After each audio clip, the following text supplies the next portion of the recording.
Hello everyone, स्वागत है आप सभी का हमारे चैनल रियल टॉक पे। तो आज हमारे साथ जुड़े हैं बहुत ही खास शख्स जिनसे हम जानेंगे कि लक्षद्वीप और भारत के बीच में संबंध और मालदीव से क्या ऐसा हुआ कि हम उनसे हट रहे हैं, और ऐसा क्या हुआ है कि बहुत ही दूर जा रहे हैं, उनसे अपना संबंध छोड़ रहे हैं। ऐसे मालदीव ने क्या किया, तो आइए हम अपने सर से जानते हैं इसके बारे में। स्वागत है सर आपका हमारे चैनल रियल टॉक पे। तो बताइए इसके बारे में थोड़ा सा।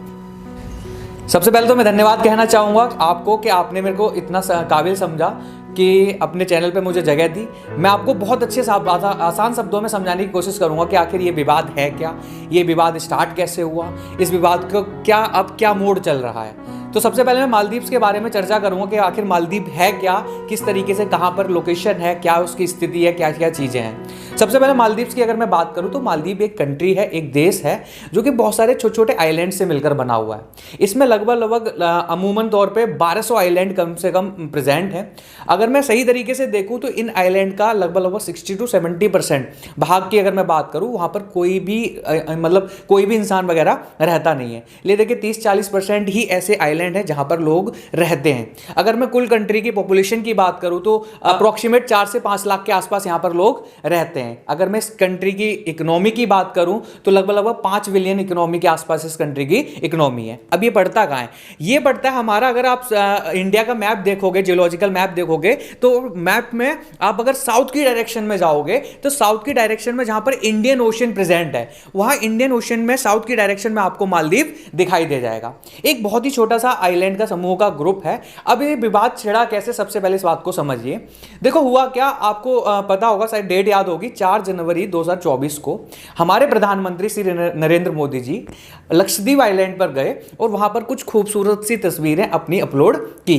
अब आपको पता ही है कि लक्षद्वीप के बारे में अगर मैं बात करता हूं, प्रधानमंत्री मोदी जी के बारे में बात करूं, उनकी जो इमेजेस होती है, या तो पिक्चर की क्वालिटी कहो, चाहे कहो कि उस बंदे का खिंचवाने का एटीट्यूड, वो इतना वायरल होता है, इतना ट्रेंडिंग होता है कि जैसे ही उन्होंने पिक्चर को अपलोड किया, यहाँ पर हंगामा मच गया कि आखिर ये प्रधानमंत्री नरेंद्र मोदी जी चले कहाँ गए, कहाँ की पिक्स हैं। मुश्किल से 24 घंटे के अंदर ये ट्रेंड बन गया कि हैशटैग लगने लग गया कि आखिर मोदी जी गए कहाँ हैं, कहाँ पर चीज़ें आई। जैसे ये पिक्स अपलोड हुई, वैसे ही उधर मालदीव की गवर्नमेंट के कुछ मंत्री, या कह सकते हैं उनके जो भी मंत्री थे, वो एक्टिवेट हो गए और उन्होंने कुछ ऐसी वायरल टिप्पणी की हमारे प्रधानमंत्री मोदी जी के फोटो के ऊपर कि जिससे ये घमासान शुरुआत हो गई, यानी कि युद्ध विराम हुआ, युद्ध स्टार्ट हो गया। अब इसमें क्या हुआ, इसमें दिक्कत ये आई कि जब ये सारी चीज़ें होने लगी तो हुआ क्या कि जैसे ही हमारे जो सोशल मीडिया के एक्टिवेट, जो हमारे जिन्होंने एजेंडा थमा रखा है, यानी कि वो बंदे जो एक्टिवेट ग्रुप कहते हैं, उन एक्टिवेट ग्रुप को ये जब चीज़ें दिखाई दी कि ऐसा कुछ हो रहा है, वहाँ पर मुश्किल से 2-4-5 घंटे के अंदर एक ट्रेंड स्टार्ट हुआ, हैशटैग बायकॉट मालदीव। अब ये सिलसिला जब स्टार्ट हुआ तो ये चीज़ें इतनी ज़्यादा, 24 घंटे के अंदर सोचो सोशल मीडिया की पावर कितनी तंगड़ी है। उस 24 घंटे के अंदर ही मालदीव की गवर्नमेंट को ये डिसीजन लेना पड़ा कि उनके जो 2-3 मंत्री जिन्होंने ये हैशटैग या फिर जिन्होंने ये टिप्पणी करी थी, उन्हें रिजेक्ट करना पड़ा, यानी कि उनको अपने पद से हटाना पड़ा। अब आगे क्या हुआ, जब ये सारी चीजें हो गई, वायरल हो गई, तो हैशटैग बॉयकॉट मालदीव के साथ साथ हुआ क्या, अब क्या हुआ, लगभग मुझे लगता है, जहां तक भी अमूमन जो रिपोर्ट डाटा बताता है, 1500 फ्लाइट्स के आसपास जो है कैंसिल करी गई। और बहुत सारे जो लोग थे वो उस तरीके से बाहर आने लगे कि मालदीव को छोड़कर वो लक्षद्वीप की टिकट करने लगे, या लक्षद्वीप की तरफ ये शायद हुआ। अब ये मामला शुरुआत, यानी कि मामला के अब थोड़ा सा जड़ में चलते हैं कि आखिर ये हुआ क्यों और मतलब क्या है। देखो समझो, ये जो मालदीव होता है ना, स्ट्रेटेजिकली इसकी जो पोजीशन है ये बहुत इंपॉर्टेंट है हमारे लिए। जितना भी गल्फ कंट्रीज होती हैं, उनका जो भी आयात निर्यात, यानी कि इंपोर्ट एक्सपोर्ट होता है, वो हमारे इंडियन ओशन से ही होता है। और वो जो इंडियन ओशन से आयात निर्यात होता है, वहां पर बीच रास्ते में हमारा मालदीव पड़ता है। अब इस बात को समझो कि जितना भी वेस्टर्न इलाका है, उस वेस्टर्न का ईस्टर्न को जोड़ने के लिए, यानी कि वेस्टर्न का जितना भी इंपोर्ट एक्सपोर्ट है उसको ईस्टर्न से जोड़ने के लिए एक बीच में रास्ता पड़ता है। उस रास्ते में कौन पड़ता है? मालदीव पड़ता है। इसका मतलब समझो स्ट्रेटेजिकली ये कितना इंपॉर्टेंट इलाका है, यानी कि कितना इंपॉर्टेंट ये लोकेशन लेके बैठा हुआ है। अब इस बात को समझो कि मालदीव के अंदर ये आखिर हुआ क्यों। मालदीव के अंदर जब भी कभी भी कोई नई कम्युनिटी, यानी कि जब भी कभी भी कोई नया प्रेसिडेंट बनता है, जब इलेक्शन होते हैं, तो उनका एक कर्तव्य होता है कि उनको मालदीव से सबसे पहली विजिट करनी होती है भारत के अंदर।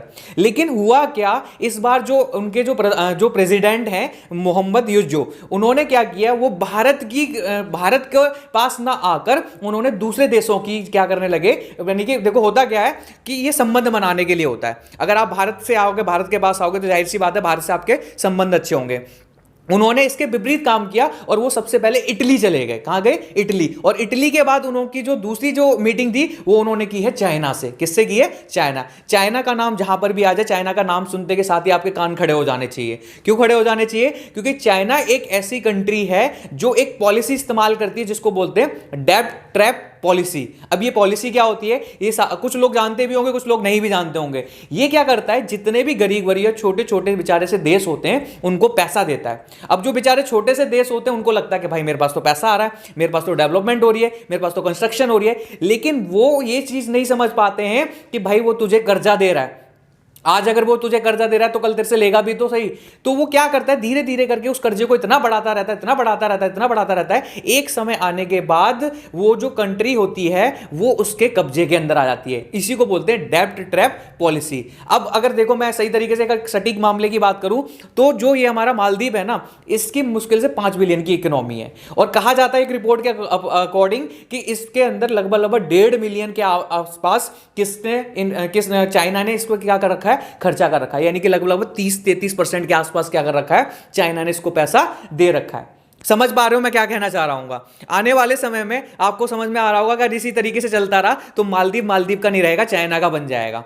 और आपको यह भी पता होगा जिस तरीके से ग्लोबल वार्मिंग बढ़ती जा रही है, मालदीव के बारे में एक रिपोर्ट ही कहती है कि 2050 तक, ये जो मालदीव आप सुन रहे हो, देख रहे हो पिक्चरों के अंदर या दिखाई भी दे रहा है, 2050 तक 85% मालदीव पानी के अंदर होगा। मात्र 15% मालदीव आपको दिखाई देगा और वो भी किसका होगा? चाइना का होगा। यानी कि इस पॉलिसी को समझ पा रहे होगे कि आखिर देखो होता क्या, किसी भी कंट्री को चलाने के लिए इकोनॉमी चाहिए और वो हमारी इकोनॉमी, अब आपको पता है जो मेजोरिटी ऑफ द जो इकोनॉमी है ना, जो मालदीव की इकोनॉमी है वो चलती है टूरिज्म। लगभग 30% का अगर रेवेन्यू, अगर मैं जीडीपी की बात करूं तो उसका मालदीव से आता है। और आपको ये जानकर अत्यधिक प्रसन्नता होगी, उसमें भारत पिछले वर्ष, अगर मैं पिछले डाटा की बात करूं, दूसरे नंबर पर था। अब पहले नंबर पर कौन था? पहले नंबर पर था आपका चाइना।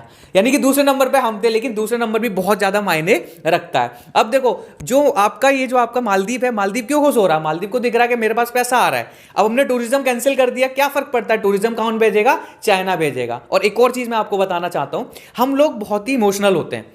हमारा क्या होता है, हम चीजों को उसी समय तक याद रखते हैं जितनी देर तक चीजें रहती हैं। अब हम जो बाइकआउट चल रहा है, हमने बाइकआउट चाइना भी तो किया था, क्या हमारा इंपोर्ट कम हुआ या एक्सपोर्ट कुछ हुआ?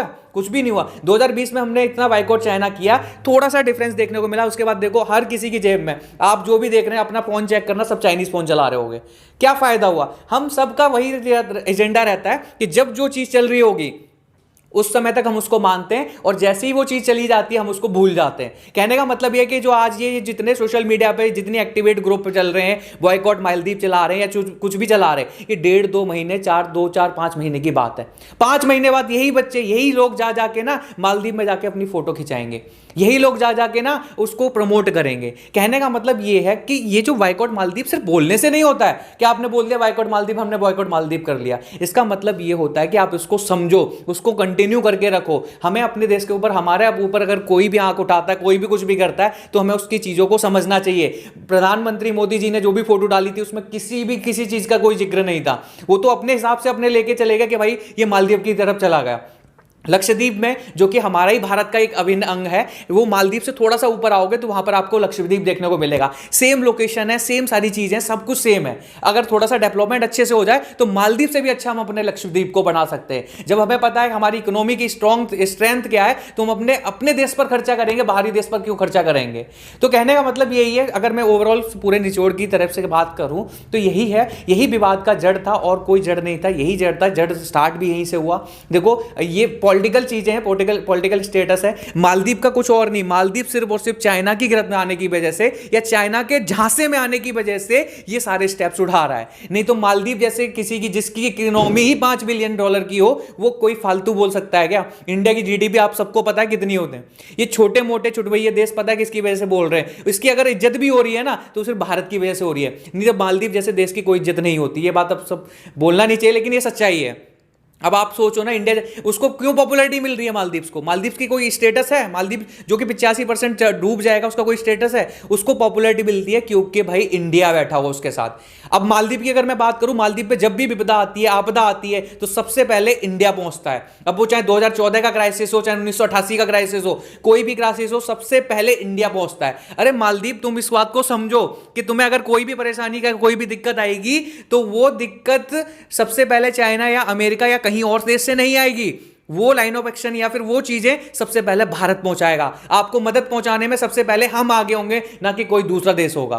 तो मेरे कहने का मतलब यह है कि ये मालदीव की गवर्नमेंट को, सरकार को समझना चाहिए कि आखिर ये मुद्दे को क्यों इतना ज्यादा बढ़ाया जा रहा है। इन सब के बावजूद भी मालदीव अभी चुप नहीं हो रहा है। उन्होंने ये नहीं है कि चाइना से जाके मीटिंग कर रहा है, ये नहीं है कि जाके हमारे से बात करे, हमसे चीजें करे, लेकिन इसकी जगह वो चाइना को ज्यादा प्रेफरेंस दे रहा है। दिख रहा है कि ज्यादा इकोनॉमी है, जाहिर सी बात है इंडिया से जीडीपी ज्यादा है, उसका भी कारण हम ही लोग हैं।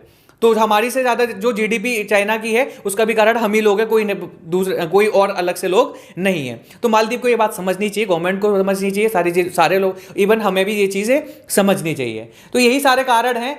तो यही मैं कहना चाहूंगा कि आप सभी से कहूंगा कि आप अपनी चीज़ों को समझिए। बाइकआउट मालदीव बोलने से कुछ नहीं होता है, आप इसको कंटिन्यू करके रखिए, बनाए रखिए। जब तक हमारे रिलेशंस अच्छे नहीं होते, इन चीज़ों को बरकरार रखिए। तब तक के लिए देखते रहिए रियल टॉक को, और सब्सक्राइब करिए चैनल को, लाइक करिए, शेयर जरूर करिए, ताकि ऐसी कंटेंट इंफॉर्मेशन दूसरे लोगों तक भी पहुंच सके। ये राष्ट्रीय मुद्दा है, कोई छोटा मोटी चीज़ें नहीं है। अगर आप ये इंफॉर्मेशन किसी 2 4 5 बंदों को भी शेयर करते हो तो मुझे लगता है मेरा या इस रियल टॉक का जो मोटिव है वो सक्सेस होगा। ये जो इंफॉर्मेटिव वीडियो ये बहुत जरूरी होती है, लोग को पता ही नहीं है, उनको लगता है बाइकआउट मालदीव करने से बाइकआउट हो गया। नहीं, ये जंग कोई 1-2 दिन की नहीं होती, ये सालों साल निरंतर जंग चलती है। तो इस चीज को समझिए और देखते रहिए रियल टॉक को। तो बहुत बहुत धन्यवाद सर आपका, आपने हमारे दर्शकों को इतने अच्छे से समझाया। तो जैसा कि आपने देखा दोस्तों कि हमारे सर ने कितने अच्छे से आपको बहुत ही सरल भाषा में आपको बताया कि लक्षद्वीप और मालदीव के बारे में क्या चल रहा है और क्या क्या चल रहा है, कैसे हो रहा है। तो इसको आप ध्यान से सुने, जाने इसके बारे में। और बॉयकॉट बोलने से बॉयकॉट नहीं होता है। इस वीडियो को ज़्यादा से ज़्यादा शेयर करें और अच्छे से देखें, जानकारी को प्राप्त करें, तब उससे लोग अवेयर होंगे। तो हमारा देश तभी ऊपर बढ़ेगा, हमारे देश की तरक्की होगी, और हमारे लक्षद्वीप जो हमारा ही अपना देश का अंग है उसका भी तरक्की होगा। तो ऐसे ही इन्फॉर्मेटिव वीडियो देखने के लिए हमारे चैनल को सब्सक्राइब जरूर करें। तब तक के लिए धन्यवाद।